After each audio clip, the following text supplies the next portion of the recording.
Well, hey, Red Letter Disciples, it is Zach Zender, the host of the Red Letter Disciple. Our mission is to grow greater disciples of Jesus.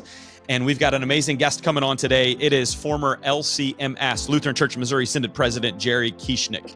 He has had a front row, the most front seat you can have to guide our denomination. And so he understands what it's like to lead and navigate leading in challenging times where things are shifting and culture is moving. And so I talk with Jerry about helpful and hurtful ways to bring change and what's one thing that all of us in our denomination can be doing. How do we form pastors moving forward, and what larger churches who feel unsupported can do. I'm really grateful for our season 9 sponsor, Child Beyond International. This is a ministry really close to my heart. CBI transforms the lives of orphaned, abandoned, neglected, and abused children and offers them a new beginning in Christ. Based in Guatemala, they've got a proven strategy to ensure that every precious child has everything they need to thrive. They've got a dedicated team. They've got, on top of that, a doctor, a social worker, psychologist, devoted nannies, providing round-the-clock care, creating a nurturing environment where children feel safe, secure, and valued, where they learn about the love of Jesus and they teach the faith through Bible studies, lessons, and prayers. When they are ready, these children that come through these homes transition to forever families and get adopted by a loving Guatemalan family. It's an amazing ministry that really does rescue what the Bible calls the least of these. And for only $40 a month, you can make a lasting impact on a child's life. Child Beyond dedicates itself to transforming lives. And because of the nature of who they reach, like the least of these, it takes 20 individuals to cover the cost of one child per month. And so here's the deal. I'm kind of excited. For the first time ever, we are using our podcast and our platform to have a financial goal that in season 9, we would love to sponsor one child with CBI through Red Letter Living. And hey, if we can do more, that's great. But it takes 20 of us listeners to say, yes, I'm in. Or maybe a pastor that wants to share this with his church. 20 total to say, I'm in. I want to help sponsor a child. And so can you be one of those 20? Go to childbeyond.org/RLL and you can find out more information. Jesus said it's more blessed to give than to receive. And this is giving that will truly bring joy and blessedness, not just to you, but it'll rescue a child's life. So could you be generous today and literally help rescue a child? I hope so. Go to childbeyond.org/RLL. Hey, if you haven't already, I'd love to hear what you think of season 9.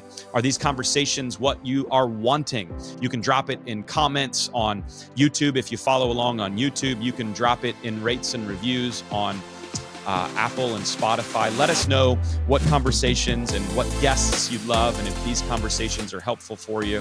And we would love your 5-star reviews on any of those platforms that have those. So without further ado, let's get to today's episode with the one and the only former president of the LCMS, Jerry Kieschnick. Let's do this.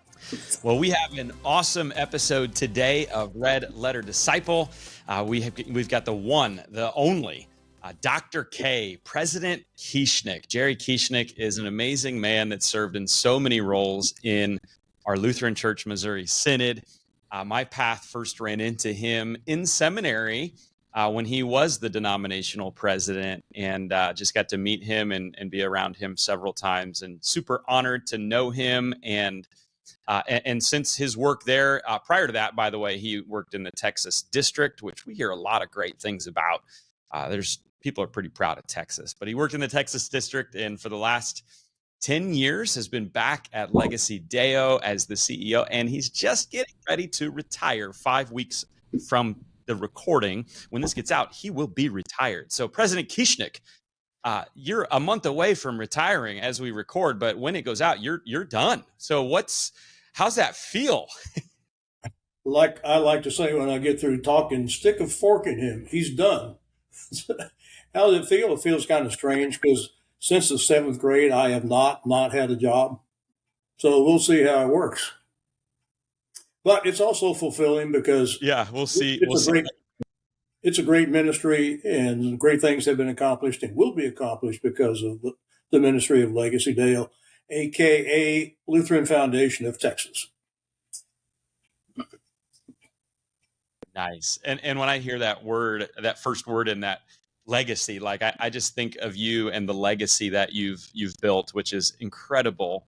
And hopefully something that you and Terry and the whole family and all your friends can be super proud of. And so for listeners who maybe don't know your story, can you briefly share? Let's go back. I know it's at the end, but let's go back to the beginning. Like what led you into ministry and wanting to serve in our LCMS denomination from an earlier age? Well, it is a long story. I'll try to make it brief. Born and raised in Houston, three sisters, a mother and a father, godly people, worked hard for a living. We had a kind of a tough time financially, but we made it just fine. Never missed any meals. I went to Lutheran school for 8 years, public high school. Thought about maybe doing something in the church before I did my first year at Texas A&M, but went to Texas A&M, was in the Corps of Cadets, was in pre-veterinary medicine, actually got into vet school with great grades the first 2 years, got in as quickly as I could, got out as quickly as I could, failing embryology at the end of the first year. So I stayed in for my final year, was company commander in the Corps of Cadets, and got a degree in animal science, floundered around trying to figure out what I was going to do when I grew up, and ended up getting a job teaching the fourth grade, 30 fourth graders in a Lutheran school in Austin. One of the kids had an older sister. That's my dear wife now, of almost 60 years. Funny, Terry was reading the newspaper a few months ago, and she said, "Honey, look at here. These people have been married 60 years. I said, "Sweetie, I hate to break it to you, but in about 6 months, that's going to be us." And she said, "Oh." So we got married, spent half a year in Houston, kind of getting ready for summer school at the seminary, which in those days was the only option available to me, and that was what is now in Fort Wayne, used to be in Springfield, Illinois. It's frankly a pretty much totally different seminary now than it was when it was in Springfield, Illinois, 55 years ago. I'm just saying. So we moved to Springfield. Terry worked full-time. I worked part-time, went to the seminary, vicared in Charlotte, North Carolina, came back to the seminary, graduated. The first call was in Biloxi, Mississippi. Second call, that's 3 years. And then the second call was in Beaumont, Texas, East Texas, 8 years. And then I got a call in 1981 to move to Georgetown, where we live now, to start a brand new mission. Interest rates were 18%. Did you hear what I said? 18%. You guys are coughing at 6%. Triple. And it took a big pay and a cut in pay to go. It was one of these things. It was nuts. It was absolutely nuts financially. But Terry and I sucked it up and said, we just feel compelled to do this. The Lord is calling us. So we moved with our kids, 6th grade, 4th grade, and moved to Georgetown, Texas. We're there 5 years, developing a new mission, which is doing fabulously well even now. And then I got the opportunity to do what I'm doing now with Lutheran Foundation of Texas. One of my mentors, Dr. Carl Heckman, asked me to apply for a job. I said, "Carl, we don't apply for a job in our church." He said, "Well, fill out this form." So I filled it out. They called somebody else to be director of development 3 times, and those 3 people declined. 4th time I accepted. Did that 5 years, running around the district trying to help people make gifts to their congregations and other ministries. And lo and behold, in 1991, I get elected district president, by the way, on the 4th ballot. And it did that for 10 years. It was in the final allowable term, 4 3-year terms. In 2001, I get elected president of the Lutheran Church Missouri Synod. Furthest thing from my mind throughout this whole career. Yeah. It just happened on the 4th ballot also, by the way. So it's one of these things where crazy. I just look at Romans 8. All things work together for good to those who love the Lord, called according to his purpose. Is that enough? Or you want more? How about, this is an interesting question. No, that's great. And we'll riff off a lot of those things too. But I'm curious how a degree in animal science, did that help you in your role as president of our denomination? My dear Terry likes to emphasize that. What she says is animal science worked well teaching 30 4th graders. but she also says it works pretty well in the ministry. And then she is tongue in cheek, of course, tongue in cheek. But, frankly, it gave me a broad experience to Nice. a lot of different aspects of life, and I loved it. It's great.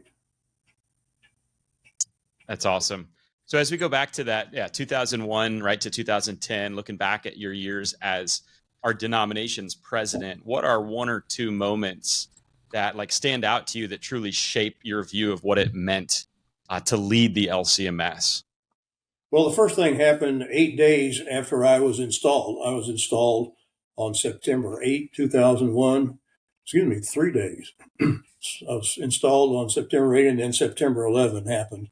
And what followed September 11, including our participation of one of our district presidents, David Binke, in the service of prayer at Yankee Stadium, that was a huge part of, frankly, maybe if I have any legacy at all, part of it will be connected to that, because that was the first time that our church body was represented in a public arena. It was a civic event. Oh, by the way, I've got a great speech about why I made the decision to let David Binke participate. It just so happens the short version is the Commission on Theology and Church Relations, which I chaired 3 years before I was elected president, had put together a beautiful document called Participation in Civic Events. And one of the things we said in that document was there may even be once in a lifetime events where participation in an event formed by, organized by, sponsored by a civic organization might be frowned upon by some people in our church. There might be a once in a lifetime event. Can you believe that? That was just a year before, not even a year before 9/11. It's wild that was created It at that was time. Yeah. There's a whole lot more to that story. So that's one of them. The second one, frankly, was 10 years later in 2010 when I was unelected at the convention, the Senate convention. That was a defining moment for me, because all of a sudden I'm chairing a convention of 1,200 voting delegates, the majority of whom said, we don't want you to continue to serve in office. And I had the challenge of chairing the rest of that convention with that thought, that reality in mind, not knowing what that would mean personally and with respect to our family, with respect to my future career. So that was a challenging time, both of those two things. But they were formative in many ways for the rest of my life. Yeah. So you had, I mean, you look at those two events, like we're literally talking like 3 days in and at the very end. And then of course there's 9 years in the middle of this. And so that's incredible that your presidency began with like that sort of ramped up moment. And obviously so many opinions on different sides, but what an amazing thing, the foresight to have a document like that gets you ready for a once in a lifetime event and something you needed in the first few days, which was pretty crazy. I'd love to think through, like, as your denomination president, because there's so much, and I know you dealt with this too. There's so much frustration in our church body right now, and I know that you had that in your presidency as well. But from your perspective, like, what's it like to serve as LCMS president? And what are some, like, maybe behind the scenes realities that most people don't know or just will never understand? Well, first of all, I saw my primary audience as the Council of Presidents. That's the 35 district presidents. In those days, we had 5 vice presidents. There's 6 now. They comprise, with the president of the Senate, comprise the Council of Presidents. And the reason there are districts is because initially there were no districts. It was just a Senate. And my early predecessors in office had the responsibility of visiting every congregation. Well, that was fine when there were 13, even though they're across the nation and there were no automobiles, planes, and trains, maybe trains.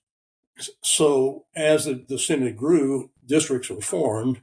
And the major link between the national church body and the local congregation is through the district, which is what we call the Senate in that place. So I found my time spent largely encouraging, advising, supporting, in some cases, not chastising, but saying, "Are you really sure you want to do that, Mr. District President?"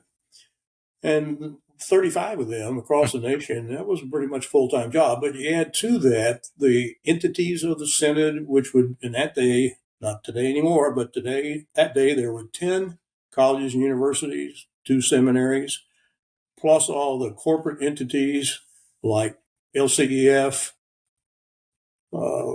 Concordia Plan Services, Concordia Publishing House, all those other entities. I had a relationship with them. So being president of the national church body, most people only see the president either in written communications like Lutheran Witness articles, or a handful of folks, relatively speaking, come to a Senate convention and see the president in action there. So there's a lot of behind the stuff scenes that goes on. And one of the biggest challenges that a lot of people really don't even know about is making decisions which affect the lives of people, making decisions on the basis of information that's available only to the people who are in the decision-making chair. And other people who don't know all the details can't begin to understand the rationale for making those decisions, and therefore those decisions can easily be criticized. And I learned early on that leaders always disappoint somebody. That's just part of the deal. If you're going to be a leader, somebody's going to be ticked off. It's just, I hate that. I don't like that. I don't like to tick off people, but it's just a reality. Does that answer your question enough, or do I need to say some more? Yeah. How do you? Yeah, absolutely. And I think, my wife and I got a somewhat of a unique vantage point while you were in office, because Allison worked in your office as one of the secretaries, and we got invited into some of those meals at your home where you would host all of the district presidents, and we got to serve. And I remember you and Terry just have such a gift of hospitality. You'd bring the brisket up from Texas, because in your words, there's no brisket like Texas brisket. And we would serve and get to meet a lot of these district presidents. And it felt like there was just such, uh, obviously people have they did then too, differences of opinions and beliefs on certain things, but there was a camaraderie there. There was an excitement. There was fun. And I think that really, yeah, we don't think about that, because a lot of us who are in our church body serving as pastors or leaders, we have a number of people in our churches that, get our ear more than others, and depending on the size of your church and what that looks like. And so I think that's really awesome perspective to hear. Like, at the end of the day, like, you have information that we don't, and you're working largely with 35 individuals and obviously some other entities, and decisions you make that not everybody's going to understand. So how do you deal with, when leaders always disappoint somebody? How did you deal with that, knowing that you were going to disappoint people in nearly every decision you made? I don't know if I dealt with it well or not, Zach. I came to the realization that even though in my heart of hearts, I'm pretty much a people pleaser. I like for people to like me. I love people. I love to be with people. I really do. That's one thing I want to miss about not having this job anymore, because I'm with people every day, and I think I'll be a Walmart greeter. I love to just greet people and get to know them and kind of help them look on the rosy side of life. And I realized, though, I started learning that in my district president days, but it came in spades in my Senate president days. There are just people out there who don't get to know the person. All they see is the decisions, and all they hear is second hand, third hand, fifth hand. And that's a sadness in my career, that people really don't get to know me and make a decision about who I am and judge me, frankly, based on a decision that they don't really know anything about. They just see the results.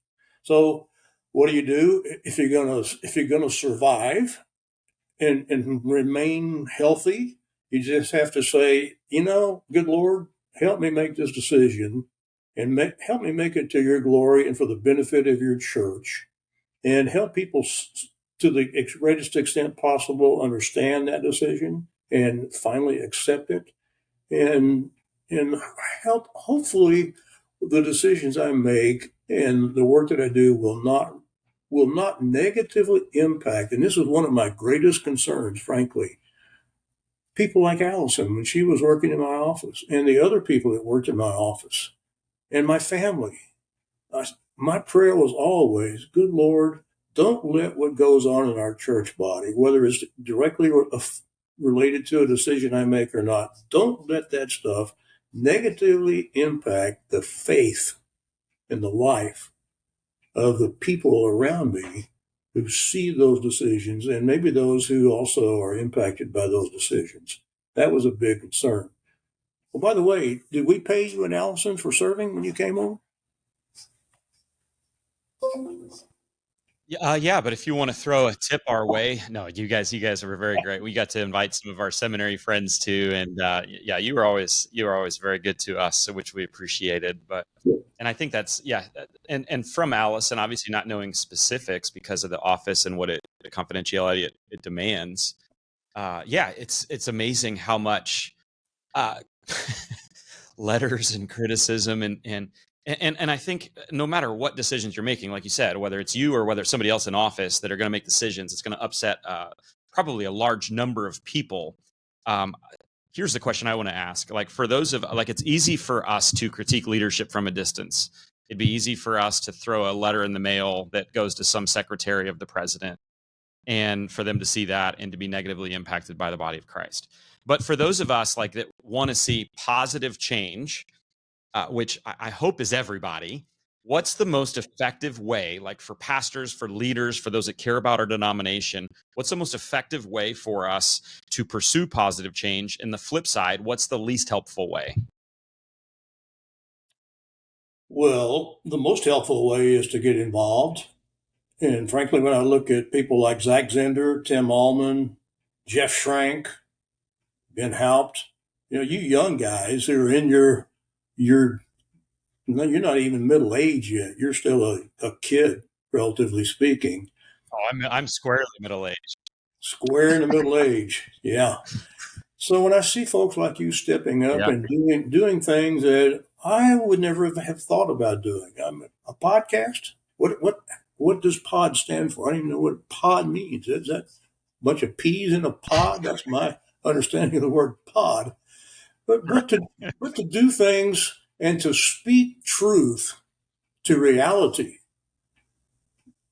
that's what encourages me when I see young guys like you. I'm going to still call you young guys like you stepping up and saying, hey, folks, hello, is anybody awake out there? These are the things that we see going on in the world, in Christendom, in our own church body.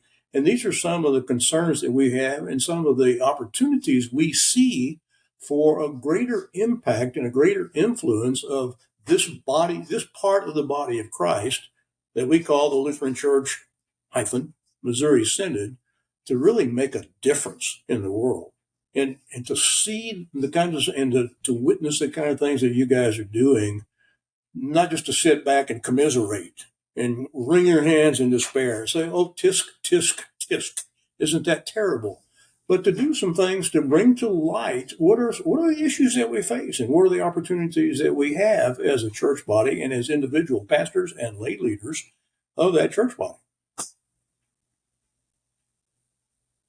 Yeah, so I'm hearing from you a positive thing for any pastor or leader, no matter what their title, or just anyone in our churches, is to speak truth into reality, to let people see and understand and experience that truth, whatever the means might be.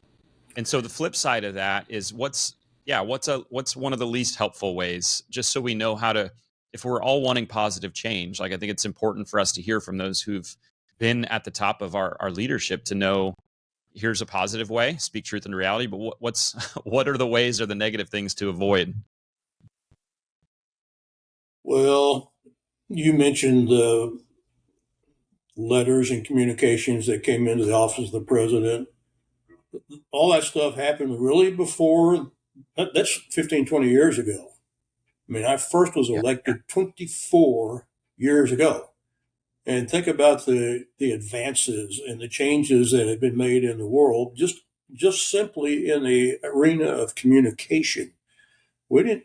I mean, email was new, cell phones were new, the social media was pretty much Right. non-existent or just getting started.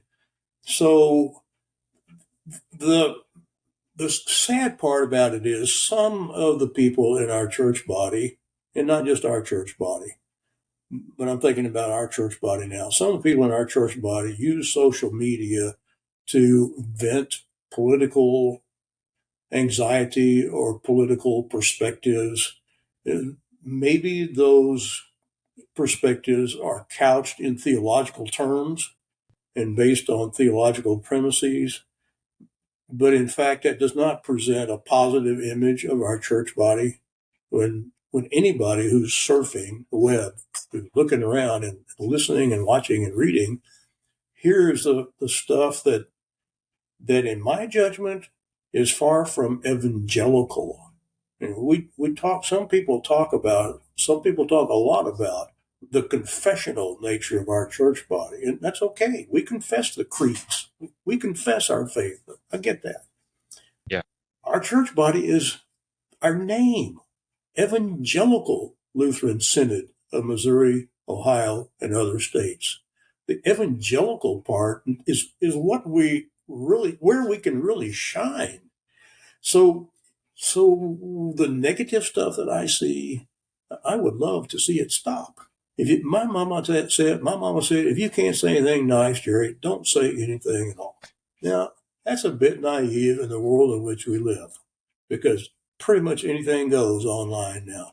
And there's some blessing to that, but there's a lot of curse to that as well. Mm. Yeah, you mentioned Tim Allman, great friend of mine, been on the podcast and will be on again this season as one of the examples. And I think that's where I'm finding the challenge for myself, but also for others that are kindred spirits on the evangelical side of things, not abandoning confession. I don't understand why we have to choose confessional or missional. I feel like they ought to be both together. But I think where I'm struggling and where my voice was like, okay, it's time for me to kind of re-enter into this in a way that hopefully helps, is when voices like Tim's appear to be getting silenced, by having different opinions or by having voices of those who have different opinions. And when a lot of voices, if I'm honest, one of the things we did, Jerry, which is we did a survey of more than 1,050 LCMS leaders. And part of the issue that I think is the big issue is that those who are kind of in some of our larger and growing congregations primarily don't feel like their voices are being heard. And so if there's a large number of people that their voices aren't being heard, how do we still speak in a way that can affect positive change if our voices aren't being heard and are kind of trying to be silenced, it feels like? Well, I think, first of all, is introspectively look in your heart and consider, contemplate, evaluate, both internally and also with external assistance, what you're doing and how it's being, not how it's being accepted, but is it being effective in some respect. So you want to be sure, create in me a clean heart, O God, and renew a right spirit within me. I want to be sure that my motivation is proper and correct. Does it honor and glorify the Lord of the universe? If so, fine. Great. Do it. If it only criticizes people and judges the motives of people, not great. Stop it. In Mm-hmm. terms of organizational influence and impact, I hear from a lot of people that there's no use. Our church is controlled by this group right here, and no matter what we do, they're in control. Well, I differ. I beg to differ with that. That's basically just throwing in the towel and not realizing that the reason that's happening is because the majority of churches and pastors have opted out and just checked out and said, there's no use in participating. So why would we want to even go to the trouble of voting before the National Convention for the president of our church body? We know who's going to win. Well, that's ridiculous. In any kind of election, a national election, whether it's political, secular, or religious, people's voices count. And if people believe something strongly enough to believe it, they need to act on that belief. And it's a fact that in our church body, every congregation, regardless of the size, has a voice and a vote in the selection of the most visible leader of our church body, the president. And that happens, as you know, months before the Senate convention. So if people are sitting on the sidelines concerned about the direction of a church body and they have an opportunity to influence that, they need to exercise that opportunity.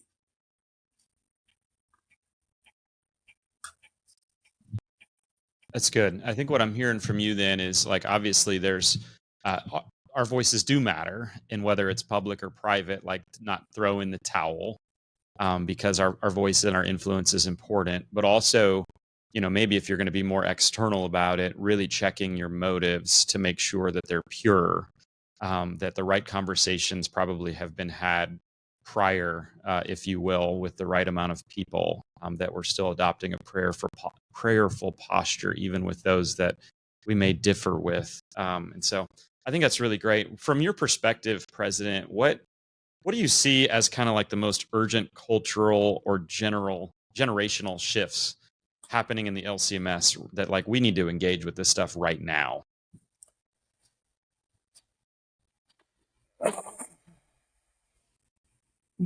Doing the kind of work that I'm doing now, which is basically helping people make financial gifts to their church and to other charitable organizations, including national church body, regional church body, schools, educational institutions, non-Lutheran entities that are qualified organizations that do charitable work for people and do missional work for the kingdom. I think that one of the greatest shifts or challenges that we face today is what's been called the greatest intergenerational transfer of wealth in a long time, if not ever.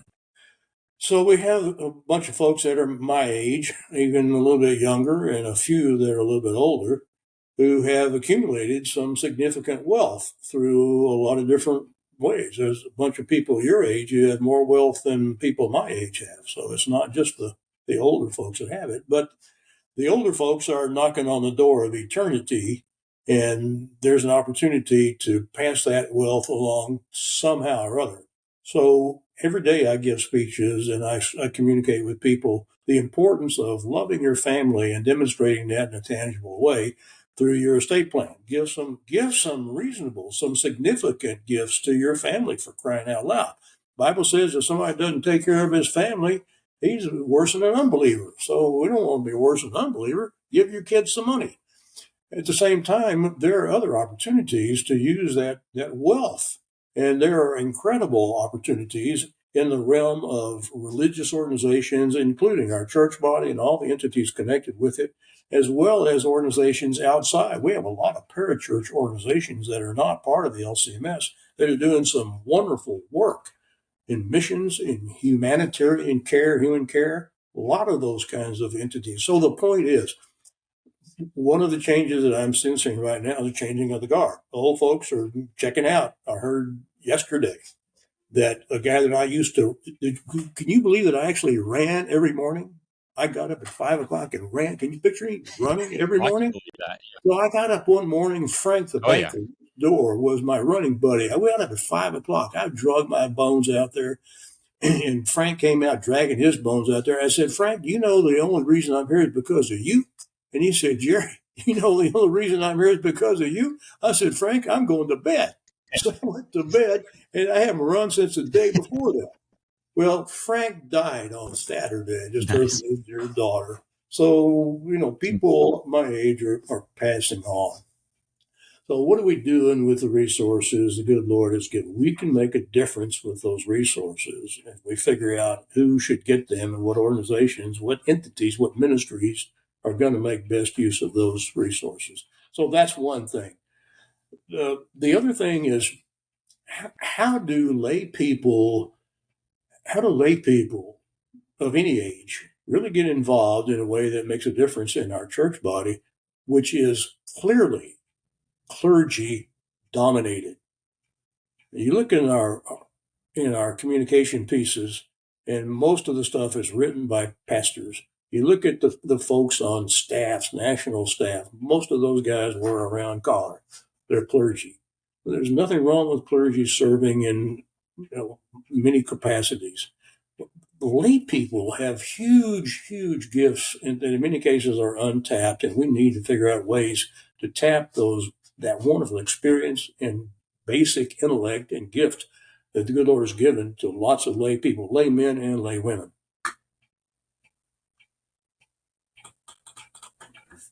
That's good. Yeah, I think with the generational great wealth transfer coming up too, I think I'm hearing from you like there's obviously we're going to be passing something on, but what are we passing on and who are we passing it on to?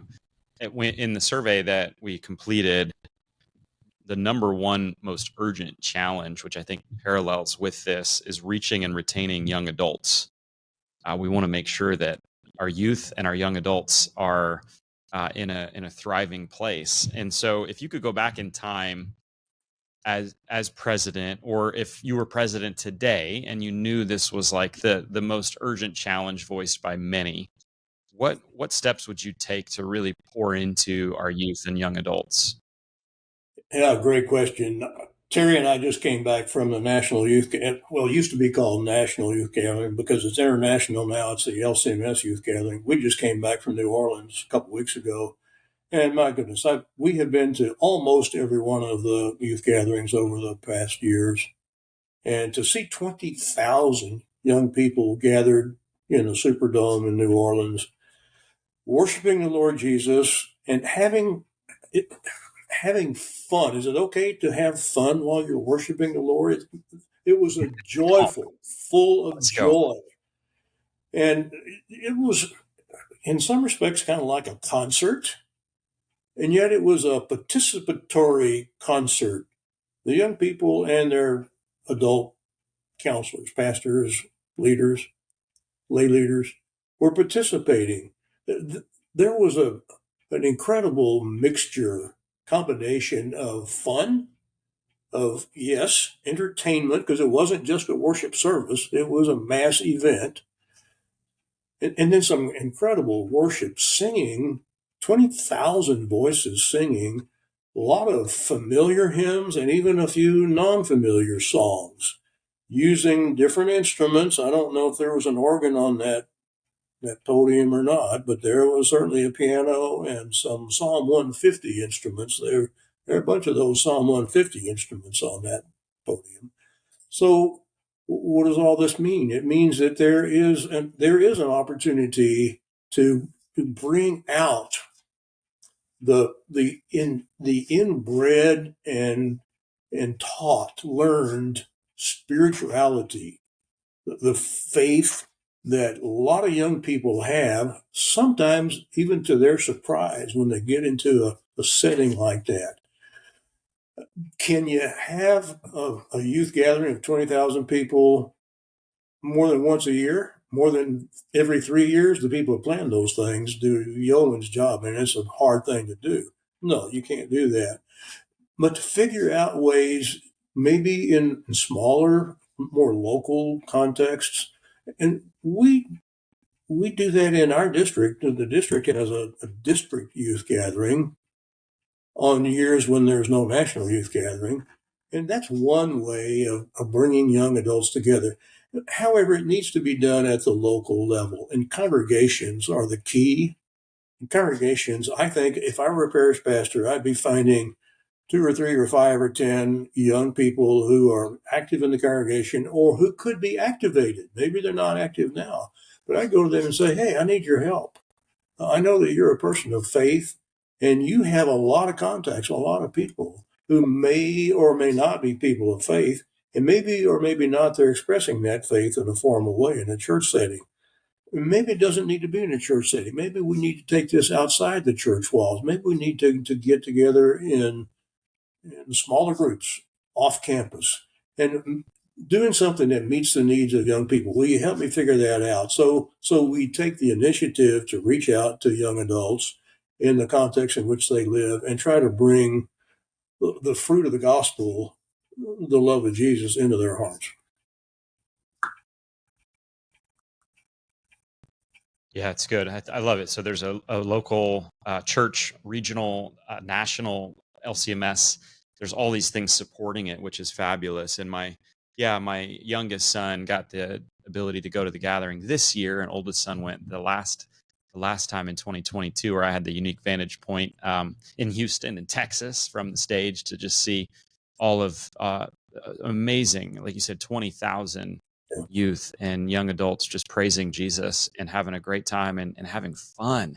And I'm like, yeah, this is awesome. And then part of me just doesn't understand why, some of those things that we do. I know we live stream them and people can watch it live, but like we don't share 80% of the event after the fact. It's like super quiet of what happens at those mass events.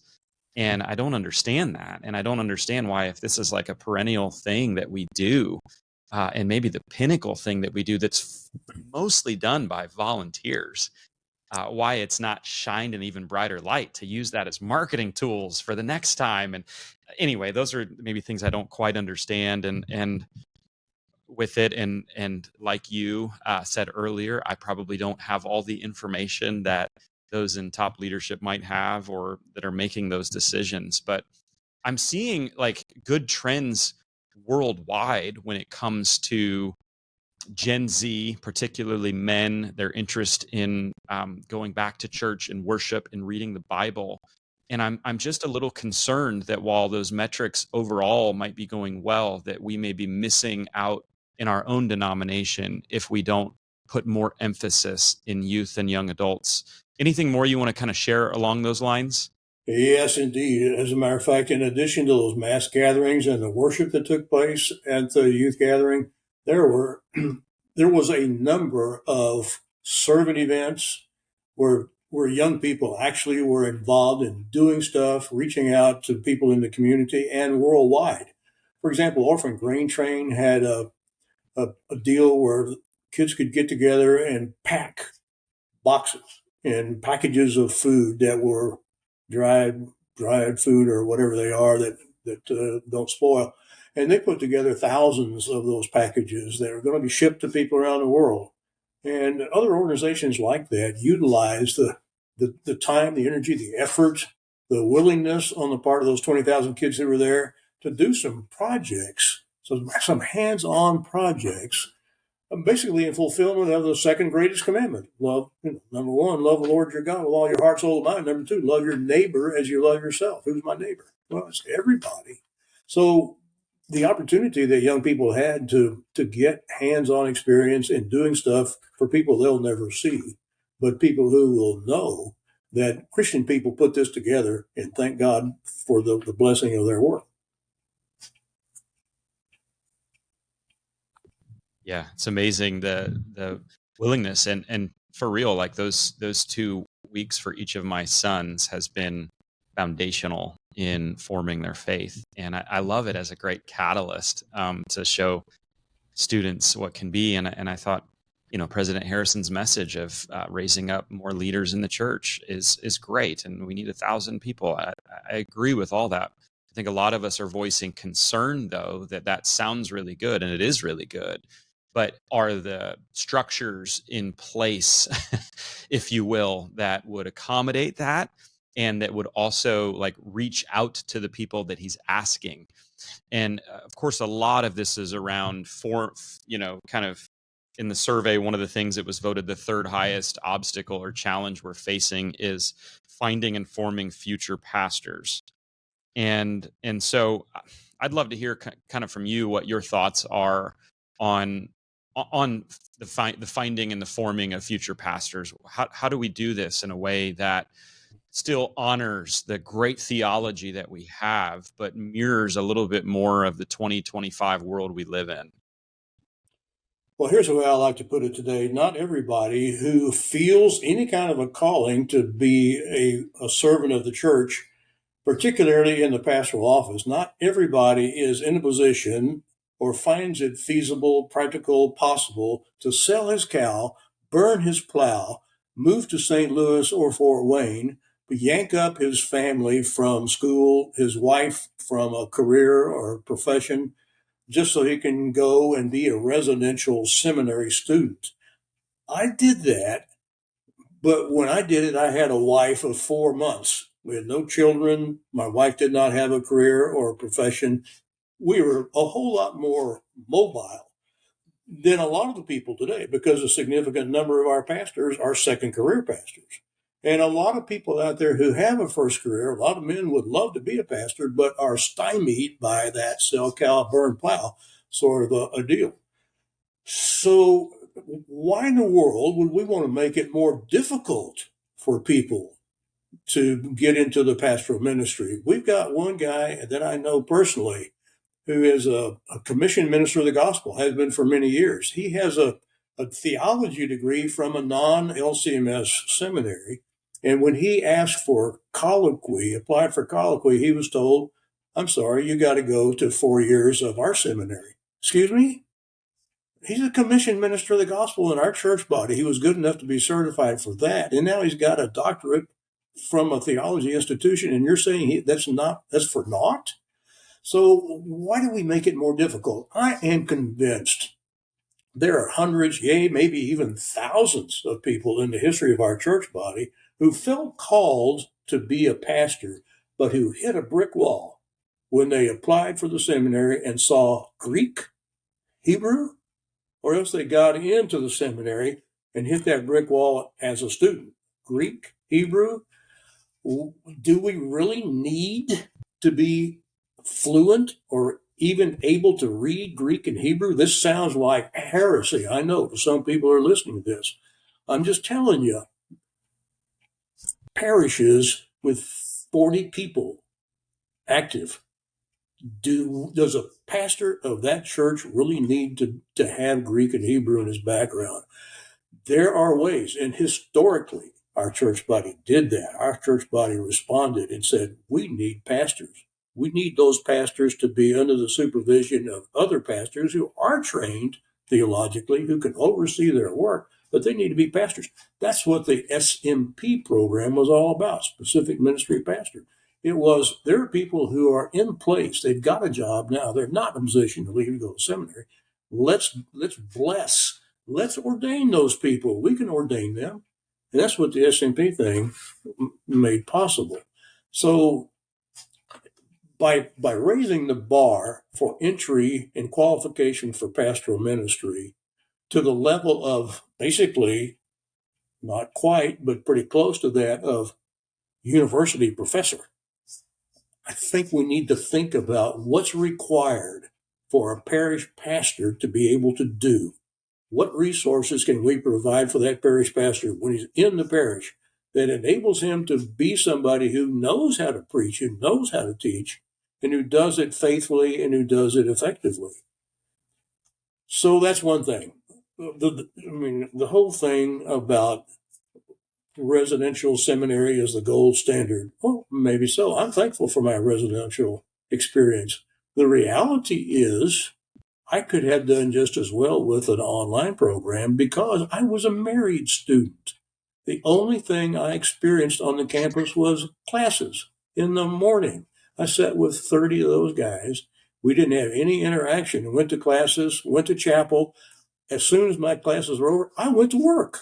I had a wife to support. The people who lived on campus who were single students, now they had a whole bunch of other interaction. Their experience on campus was probably richer than mine was, But I wasn't the only married student, and it was possible for me to become a pastor. And I did fairly well as a result of going to that seminary and not being a single seminary student, and not maybe experiencing the full residential campus experience. I'm kind of blabbering now, Zach, but I'm saying that there are other ways that are acceptable, that are successful, that are sufficient to get people to fill our pulpits without dumbing down the pastoral ministry, with giving them the education they need to be faithful parish pastors without having to be a residential seminary student. And that'll probably get me in trouble for saying this publicly. Yeah. That's okay. Well, we can take out whatever you want if you'd like, but that's my I enjoyed the residential as well. I was also married. I did my vicarage in St. Louis largely so that Allison could keep working as secretary in your office, and so I worked for a couple of years while I was at seminary. We had a child while I was at seminary. I loved the intramurals. And so there were pieces of it that I loved, but my story was more like yours. I went to class and then I did what I needed to do for my family and for the vicarage and the work that followed after the vicarage. I had some great conversations, some great classmates. I had some professors that I really loved, and I had some professors that were honestly really rude to me. And I'm sure I wasn't the perfect student. I'm sure I was rude back to some of them. And so it's not this perfect gold standard. I think that language is really damaging when we offer something else, but it's like less than, when the data that I showed from my survey is actually there's more trust in the SMP program than the residential program, which is wild. And we have to think differently about this if we're going to reach a generation of people that have changed a lot in the last 25 years with everything that's changed. And again, if everything's going well, like we can kind of stick to our guns a little bit, but like our data is not in good shape. And so we have to be rethinking of how we do this. And I think that's where a lot of us in my age bracket are struggling. We've been in it long enough. Like the data shows the 40 to 49-year-old pastors are the most frustrated. We've been in it long enough to know what it is, and we still have quite a long time in it. Is there anything you can kind of share to, those of us in my age bracket that might feel similar, that like we've been in it long enough, 15, 20 years, some of us, and we've got at least that, Lord willing, to go, but it just is feeling like our voices aren't being heard and it's not going in the right direction and we're reverting back to old. Maybe just speak to us and encourage those of us who might feel that. Well, that's a very poignant question. I think first thing is bloom where you're planted. You've been called to a ministry. Yours is a kind of a different calling because you've got a number of things going on. You're juggling a couple of balls in the air. But if you're called as a parish pastor or as a teacher, DC, deaconess, music director, whatever your calling is, follow that calling. Put with your heart and soul to the best of your ability, God-given ability, and do the best you can to build the kingdom of God in the context in which you have been called to serve. That's the first thing. Second thing is, for the sake of the church at large, and for the sake of the existence and the impact of the church body to which we pledge our support. When we don't pledge it to the church body, we pledge it to Scripture and the confessions as understood by our church body. For the sake of the ongoing existence and impact of our church body, we need to be involved. I mentioned the apathetic response of many churches a while ago. I think that's one way. And let me give you a specific example, and this will really get me in trouble. You know who pays for the national conventions of our church body? The individual congregations of our church body are sent a bill by their respective districts based on the number of communicant members in the congregation. I'm told, and my experience is, that pastors of some of those very large churches have never been elected to represent their circuit at the Synod Convention because there are a whole bunch of smaller church pastors who get together and decide which one of them they want to go. If I were a large church pastor today, and this will really get me in trouble, if I were a large church pastor, I would say to my district president, can you help me understand, sir, why our church is paying on the basis of the 800 people who are communicant members of our church, and that church, those 800 people have zero representation at our national convention. Help me understand that. That would be in the language of the land, taxation without representation. Something's got to give. That's a specific example. It's an edgy example, but I've said it publicly a number of times. That doesn't make any sense. And that contributes to the lack of energy, the lack of enthusiasm, the lack of support for the national church body when the pastors of these larger congregations, which are smaller in number, by the way, don't ever get an opportunity to participate in the convention process. You need some more, or is that enough? Yeah. No, it's really helpful, and I think points to future conversation I'm going to have real quickly on the podcast is with 3 pastors of larger churches, and that's consistently what I'm hearing is that the pastors of the churches that are larger or growing just feel like their voices are being ignored. And again, this is not an either or, it's a both and. Let's be confessional and missional. Let's be I've used language, let's have protectors and proclaimers, right? Those are the first 2 things in our Constitution, to protect and to proclaim. And like we need both. We need both sides. But when one is unfairly represented or continually chosen over the other, it feels somewhat defeating and deflating, which is probably why we're getting a lot of people to say frustrated, concerned, indifferent, helpless. That's not everybody, but that's a good number of folks. And so I guess my question kind of, you've had such a unique vantage point. The synod, walking together, we always tout that, like walking together. My question for you is, do you feel like that's possible? Do you feel like we've kind of gone past the point of that being possible? Is that still attainable? Is it the right goal? Like, it sounds nice and I want that, but are we at a place where we can truly walk together? And what would it take if we're not there right now, what would it take for us to get there? Oh, that's a hard question, Zach. My sense is that we have a party spirit within our church body. We have a party spirit. It's discernible. It's tangible. It's palpable. It's destructive. It's not helpful.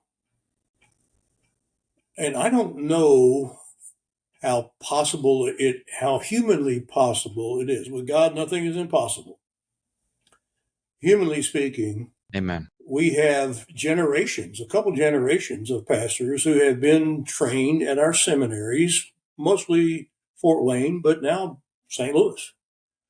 Been trained at our seminaries from the confessional perspective, basically saying these are the things we do and these are the things we don't do, with not nearly as much influence on the body of Christ, the holy Christian church on earth, which we confess every time we say the creed. I believe in the holy Christian church. What does that really mean? And what are we doing as a part of that holy Christian church? What are we doing for the sake of that Christian church, for the sake of the kingdom? Just taking care of our own little group, almost in a sectarian fashion, being sure that everybody who comes to our church and comes to our altar are the people who are qualified to do that. We have a focus on law rather than a focus on grace and gospel. So if it's going to happen, there's got to be a realignment of the role of the grace of God in our midst. And how's that practically played out in terms of our dispensation of the grace? The means of grace, we're in the business as pastors and as churches of manifesting, of sharing, spreading, sowing the means of grace. That's the sacraments and the Word of God. We got to be careful. We have to be careful about how we put fences around in between people and the means of grace. I said a whole lot more about that at Best Practices, and I can say a whole lot more about it now, but you're getting antsy because our hour is up. Oh, I could go forever. No, I think it's fabulous, and that same grace that comes in those means. Like we have to be gracious towards one another, and that honestly, my hope, President, through these conversations is just that we can keep talking, right? That all people can keep talking, and that at a minimum, if we keep talking, hopefully we'll be able to figure out a path forward that with the grace of God, all things are possible. And so, yeah, I'd love to hear from you, President. This, at the end of the day, is a podcast. It's a discipleship podcast. In this particular season, we're diving deep into Lutheranism, Lutheran Church Missouri Synod, because the goal of this podcast is to create great disciples. And I love our church body. I want us to create the greatest disciples that we can.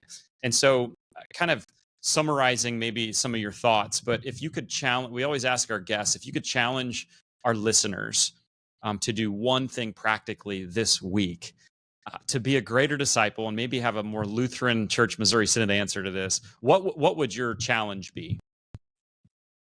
Well, I'll preface it by saying I would love to see the day.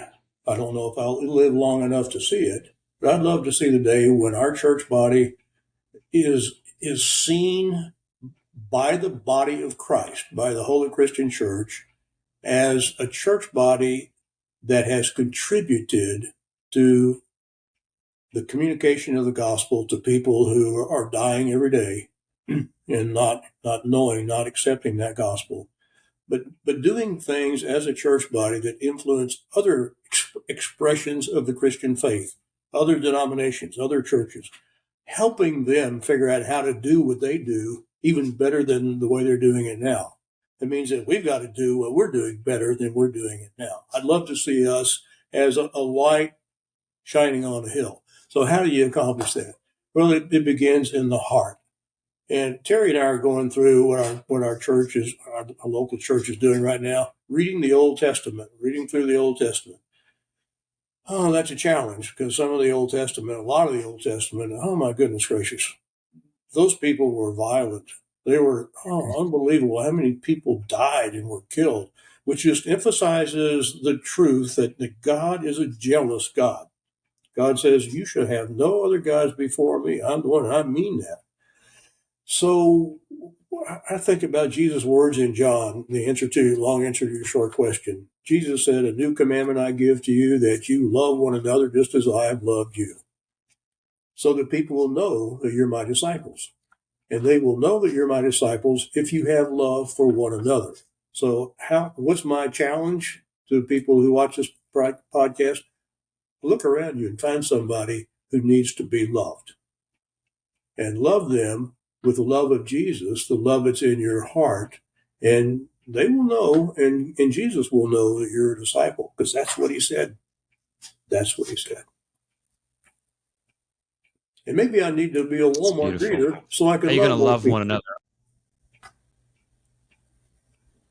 Maybe you need to what? Maybe I need to be that Walmart greeter so I can love more people that otherwise I wouldn't even see. There you go. I love it. I love it. And, President Kieschnick, you've been a blessing today. And listeners, if you take that challenge on and you love someone, just hashtag Red Letter Disciple. Let us know how you're doing that. We want to be encouraged and also learn, how do we love one another better? And what does that look like for you in your context? I know there's pastors and leaders listening. So how are you going to love someone, maybe even that's different from you this week? President, I know we had dinner together, maybe a month ago. And I know I said that you've impacted me in big and little ways. And I truly believe that. And I just thank you for your impact in my life. I thank you for taking a chance on Allison and us getting to know you in those St. Louis years and getting to see a little bit into your world was really helpful. for me, and so I'll always be grateful for that. And then I just want to say thanks again, kind of publicly. You gave a speech at Best Practices in 2025, and really we talked about some of the same things that you know on this podcast that you talked about there, and just laid it out in a beautiful way. And I remember at the end that all of us stood and gave you a standing ovation, because it was just really well done, and we could tell there was a lot of love and honor and respect that went with it. And I just, it's the only time I've seen someone do this, but when we all stood and kind of clapped, you literally turned your back towards us, in a really humble way. And that picture has stayed with me as a young leader of trying not to get too far ahead of myself and not to think too highly of myself, but to remember who we're doing this for and to do it with honor and integrity and humility. And so thank you so much for the ways you've served. If people want to connect with you, President Kieschnick, it sounds like they can find you at the local Walmart in Georgetown, potentially. Is there anywhere else they could maybe connect with you?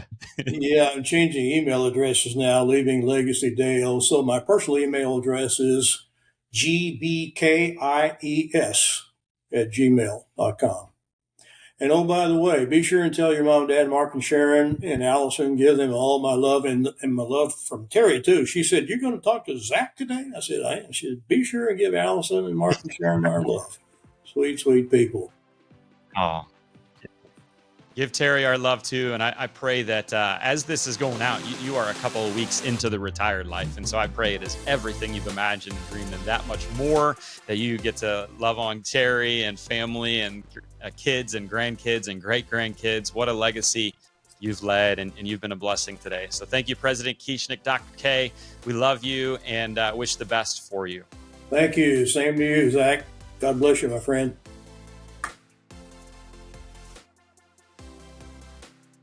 Well, huge thanks to Jerry and his amazing words and legacy in our faith. He's meant a lot to me and my family personally, and I'm honored to call him a friend, and I hope his retirement is truly nothing but amazing. To check out any of the links we talked about or to connect with Jerry, you can go to our show notes at redletterpodcast.com. It's also there that you can look at how to get involved with rescuing a child through Red Letter Living and this organization, Child Beyond International.